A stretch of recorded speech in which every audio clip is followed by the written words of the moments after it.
What's up, ladies and gentlemen? My name is LITE Crypto, and you're watching the Crypto Airdrops forecast for the month of November 2025. Now, looking down into October a bit, I thought it was a pretty strong month. We had Meteor, which I had placed on my A tier, and it did end up performing pretty well given out the drama that happened earlier this year, and I did make decent amount of money from this. It was the biggest drop of the month for me, and it started out at 60 cents roughly, and now it's obviously down from there. But I do think actually for long term, maybe even during this cycle, it's actually going to go above that 60 cents at some point, because I do believe that this is actually a blue chip project under Solana.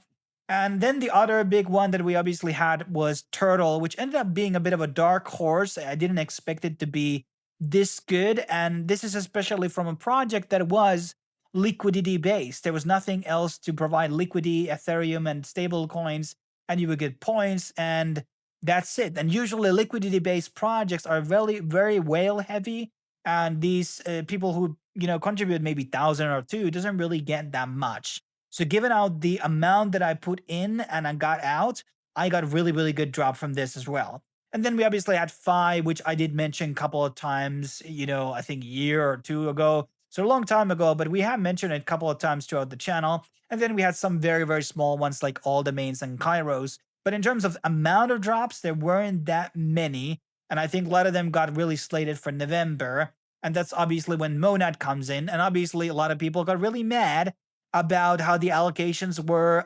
distributed. And I get it, because there was like, what?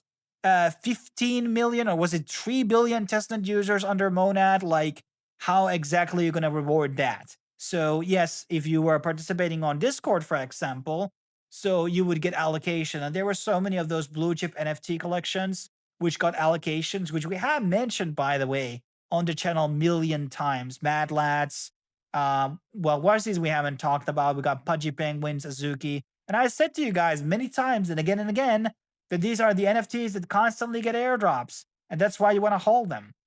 And so let's kind of look into what are the tiers looking right now before we go into this month's actual list. So on the S, we still have OpenSea. I removed Monad because Monad, everything is locked in. The drop hasn't happened, but it's going to happen in November. I think it's 100% clear that that's going to happen. On A, we still got Phantom, Polymarket, Nansen, Inc. I'm kind of surprised that Inc. is still not launching. Maybe some projects are delaying launch because of, and Polymarket, by the way, did like this last month announce that, yeah, token is coming probably in Q1, and OpenSea is probably also going to happen in Q1. And MetaMask also basically said that, yeah, Q1 is probably also in the cards. Pump Fund, we don't know when that's going to be happening. Maybe this one already, this Avantis fee or whatever. I think this already happened. Hyperliquid Season 2, Aztec, Abstract, we don't know when those are going to happening, but probably in end of the year or start of the next year. And then we got things like Farcaster. Espresso has also announced a couple of criterias, which is kind of early in my opinion, but I guess they have been around actually quite some time. And then we have Sonium, no much. Karak should be happening soon, and Symbiotic. Rabby also and Rainbow have become a lot more active recently, so I presume those are going to be happening. And Jumper, no word, but there's something about we're going to be talking about Jumper. So let's talk about what we should be farming right now. So obviously, number one, keep doing OpenSea, keep doing Polymarket, keep doing Kalshi, keep doing the things that I mentioned in the recent top 10 airdrops farming video. We should stick to our guns and do a lot of things. And before, obviously, now there's a MetaMask. The first drop we're going to be talking about is the MetaMask drop. This needs to be done on your mobile. So you need to get it on your mobile in order to get started. You can do the tasks in your desktop, by the way, but you need to sign on mobile. A referral link down below in the description. Appreciate if you would sign under me. Now it's about swaps, referring friends, and spending crypto and trading perps. Perps is probably the best way to farm in terms of getting most amount of points. Now, look, guys. There's two narratives going on right now, two big themes. It is the derivatives markets, and there's a lot of them, and there's going to be 10 popping out by January. I'm sure of it. So we talked about a lot of those in last month's video. There's like 6, 7, 8, 15 with points programs right now. And basically everybody could just like get $100 and trade at 50x and get 10K or 100K volume at each exchange and then move the money to a next one. And you could do this everything on a day. So take a bit of losses, but trade at like higher leverage and get volume very fast, like somewhere between 50 to 100K. And you're probably going to be eligible for most of them. So that's a good strategy for perps. And by the way, Rabi also has perps now, which are probably going to be playing into their airdrop criteria as well. But MetaMask also has Linea rewards. And there's also rumors about holding Linea is going to be getting you XYZ airdrops and probably airdrop over MetaMask as well. So if you were holding Linea, you're getting some type of multiplier or something like that. I probably should have sold at the beginning, but now I'm just going to be holding and maybe believing that Linea could go into back to its previous all-time high when this bull thing is going to be kicking up. I think right now we're in the last down term. Maybe. Let's hope that the cycle is not ended. We're fucked if it is, because it's really hard to make money in any cycle in the future if this was really the top. So MetaMask is number one. Then we have a new project which was contacted by the team of they contacted me on Twitter. So I don't know much about them, and this is not coming out anytime soon. But it's a new project on Hyperliquid. Hyperliquid is I'm becoming more read and learn about it. It's becoming more bullish about it. It's just becoming the best derivatives per platform out there. Period. And you get 15% APY on stable coins. And stable coin strategies are going to be really important for us during bear market and these very, very tough times. And we are going to be doing a specific video about stablecoin strategies in next year, maybe in December, who knows. And that's something we have talked about in the past, but there's obviously new strategies afloat and a lot of different stablecoins these days. So a lot more risk in that sense because we don't know which ones are legit and not. So you have to do a lot more research. But let's keep on that one. Then we have another thing, which is called ZEET, which is probably from JEET. And the other thing, which was the big term, the big narrative aside from derivatives, is InfoFi. And InfoFi is going to be very big also in the bear market. And what is InfoFi? It is Arkham, it is Nansen, which we did a dedicated airdrop video on, and it's going to be things like ZEET as well. These are like these social info feed platforms. They are kind of like some of them are a mixture between each one, but like InfoFi is another one that's a really, really big part about this current meta, and those are going to be very valuable down the line because they don't have a lot of competition. And ZEET is another one where you can just sign up with your Twitter account, you get signed up, and you're going to be getting like a ranking and stuff like that. And it's just like a lot of like good money, which I basically not have farmed, is the Kaido yapping. And yaps are really hard to get, but ultimately, like, it has paid really well for a lot of people who have been yapping. So these info feed projects can be very valuable, and it's a really good way to get money. Then there is, I don't know if we have mentioned this before, but there is one called Arranger Finance, a new perp spot on Solana. So in case you don't want to fuck with EVM chains, you're a Solana guy. This is another platform that you can basically sign under. And I do have a referral code once again there. And I understand there's a lot of these going on. It's hard to choose which one to do. So you have to do a bit of research on your own, or you can come to our social Discords and Telegrams and talk about it, and we can strategize together. I always want the community come to engage a lot more and, strategize together for the best thing. Now, I also wanted to mention Jumper.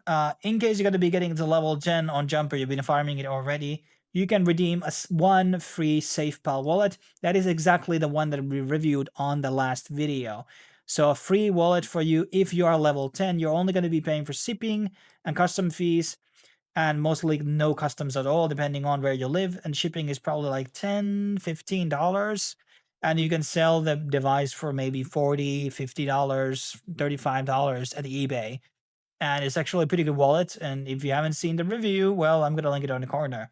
So, and obviously you're going to be farming the Jumper airdrop at the same time. So another one really worth doing. And also a reminder for the people who bought the Solana mobile wallets, the Seeker phones, you can now get a free SNS domain. SNS already had a one airdrop. It might be possible that they're going to be doing another airdrop soon. I don't remember if they actually give all the tokens in the first drop. So get the free domain, and there's no loss in it, and maybe you can even flip it at some point. And also, there is the chance that you will be eligible for the second SNS airdrop in the future. This one actually was not supposed to be included. Then there's another new derivatives market, which is mobile only, called Liquid. Yeah, not a very smart name. Here's a QR code. I haven't installed this, but I thought I would be mentioning it as it's a new one, and you guys might be interested in it. And then we have a project on Binance called ZK Pass. Now, ZK Pass was something that you could have, if you were farming Linea, you probably came across it. We did talk about ZK Pass during the Linea airdrop videos. So those guys are going to be doing an airdrop probably soon, and you are probably going to be eligible if you were farming Linea or doing some KYC stuff, Web3 KYCs. And now in Binance Wallet, there's this campaign going on. I don't have Binance Wallet, but in case you do, well, you should maybe engage with it. And then going into the last two things over here on our list, we have the Moonbirds SBT, and this is 100%, not 99, but 100% going to be one criteria to get the Moonbirds token airdrop. Now, we had the Kongs airdrop, we had the Doodles airdrop, and then we had the Pengu airdrop, and those NFT projects, and also Azuki's anime coin. So those were pretty good for blue chip projects. So they were actually reasonably good without really that much of utility. So these have been pretty good farms. Now there's a bit of a hidden strategy here which you can employ. And so basically there's 4 collections: Moonbirds, which is the most expensive one, Oddities, Mythics, and well, the Seeker Genesis token. So if you have the Seeker Genesis phone, you can go claim this right now. But all those 3 other collections, you can paste the link here on here, and you can see if this NFT has claimed the SBT. So the hidden strategy here is that you can go to OpenSea, buy one of these 3 collections, find one that has not been claimed, then claim this SBT, and then sell it. In this process, you're going to be getting chest experience under OpenSea, and you're going to be getting the SBT. It's a really, really good investment return, and you could farm this with multiple wallets, and I'm sure some people have done that. So there may not be that many left anymore, which can basically claim this SBT. But I'm just saying that this is definitely going to be one of the ways to. Also, if you are really believing in Moonbirds, you can buy and hold it when the token is going to be happening, and that's probably going to be happening December or November. And right now, a lot of these OpenSea blue chip in Ethereum collections, Moonbirds, Azugis are under 1 ETH, Pudgies are under 6 ETH. A lot of them are on discount, guys. A lot of them are discount, and at some point, maybe next cycle or this cycle, they're going to pop off again. There are a lot of good investments, but we're going to be talking about the bear market strategies, which NFTs I'm going to be buying during the bear market in another video. But I would be looking into this buying opportunity. I know your bags might be low unless you were really smart and traded back into stables. And then I want to talk about Ethos Network. This is kind of like, it's not exactly InfoFi. It's like this curated reputation system, and it's pretty good. And I don't have invites currently, so once you actually be on the platform, you can get more invites, which is good. But right now I don't have any invites left, so I can't invite any of you guys. But you can basically submit an application to the platform, and maybe you will be accepted, or maybe someone in the comments can invite you in over, or maybe in our Discord or Telegram. And Ethos is a very interesting project, and I think it's not exactly InfoFi, but it's kind of like there's some prediction markets and things like that going on here, which are good. And I think those are kind of like part of the ongoing meta. So I think that's going to be kind of valuable down the line. So that kind of wraps up what I have to show you guys this month. I think the 3 narratives is that keep farming the things we have talked about and in the previous videos, and also choose one derivatives market where you're going to be wash trading, just to get the volume. It doesn't matter if you lose $5 there or there. The airdrops are going to be pretty significant from them. At some point, there's going to be fatigue on those derivatives. And then the second narrative is obviously InfoFi, and that's just like Nansen, Arkham, all these types of platforms. These are going to be where a lot of money is going to be in bear and also now. And those are going to be very valuable things to farm because that's where the narratives are going. Maybe AI is going to come at some point. I don't know. But right now, I think stick to our guns into things we've been farming for months. Keep going with abstract, polymarket, Kalshi. You know what you do, espresso, etc. And I will be seeing you next month or later this month with another airdrop update. Obviously, there was a couple of sales also going on for Mega ETH and TikTok. And there's going to be those two, if you can get into still them in Spring or in CoinList, definitely consider doing that because I think they're going to be heavy hitters as well. Maybe the last big, good token sales, which are going to be happening during this cycle. Just FYI. Thanks for watching. We'll be seeing you in the next video. Cheers.